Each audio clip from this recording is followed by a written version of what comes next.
Now that the drive for building a new stadium has ended, there has been a discussion on how to revitalize the North Riverfront. Joining me is Autumn Wiggins, who has her own idea that a lot of people have picked up on. So I'll say, I read all the stories about this, not a stadium, but an aquarium. And I have to admit, at home, my husband and I were like, that's a brilliant idea. How did this all come about?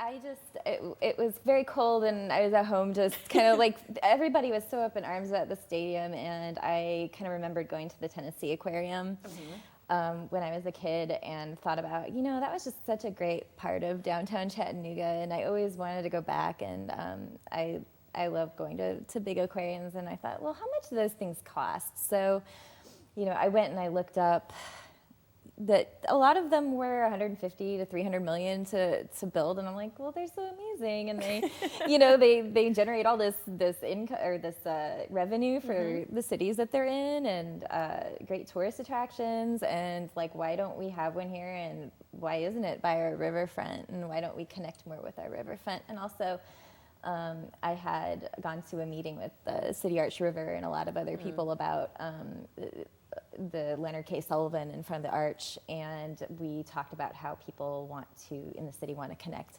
with the body of water that we're near. And so, at that meeting, I was sort of thinking, I remember throwing out like, oh, let's build like some weird Rube Goldberg contraption where we like bring the river water up. I don't know. So we were just kind of messing around with ideas. So that was probably floating around my head too. But yeah, that started it. I started researching it, and then I basically just wrote this essay and decided to just make a quick website for it, so it would just be its own thing. And then it just kind of, so how did it go from, you got the idea, you kind of put your idea out on the website, blog about it, put it out there, and then it just gets picked up by the media, and everyone thinks, especially because I think it was at the peak of when these talks were just like not going anywhere, obviously, that we know now. And, it was just a lot of people support this idea. So I just put it on my Facebook page. That was all I did, was my personal page, and I let it go publicly. And I told my friends, if you want to be disruptive, share this. And they did, and they shared it. And, it got around to some magazines and St. Louis Magazine and stuff, and they started posting it. And then, it kind of blew up. And that first week that it was posted, I served 100 gigabytes of data off of my website between Open Graph and all of that on Facebook. So it was pretty cool to watch. What do you think that people really, do you think that the idea is just, hey, an aquarium, this would be great because we don't really have like a world-class aquarium? Yeah. Or do you think it was just a combination of that plus the frustration of wanting something that's, for the public and not having a place that, we could have a football team go?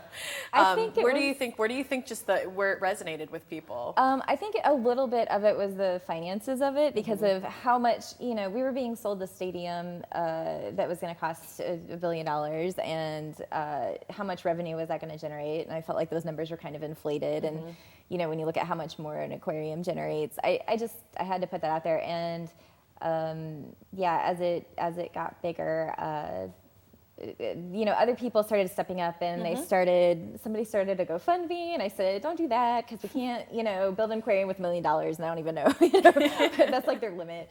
And then somebody started a change.org petition, which I think they had like 1,200 signatures, and it was going to the governor last time. So that's so cool, because I said, I wrote this, and it was just making a case for it, and I personally can't do a whole lot, in a quick amount of time to help push anything forward. But I'm really glad that everybody, jumped in and started doing that for us. So where does the feasibility stand at this point, you think? So the North Riverfront needs about $17 million in decontamination, and that has to be financed, but whatever is put there. And there's a lot of people who are very passionate about the buildings that are there in Route Wad Park. So that's all something to think about. And then, of course, the flooding we just had, those are all factors. And I think that I've heard interest from some clubs around here that have been pushing for it, and then like PGAV Destinations, who actually builds world-class aquariums, is based right here in St. Louis, and talk to them. So a little bit, so, just talking to people and seeing what the interest is, and kind of seeing what next steps might be, because you know, we can't crowdfund an aquarium. Yeah. We can't mass invest in an aquarium without public dollars. So bringing a proposal to the table for it is going to take a lot of work. Well, you're the ideas person. I know there's more ideas. We're going to continue our discussion with Autumn right after this quick break. So please stay with us. Sorry, I had to cut the break. So when we come back.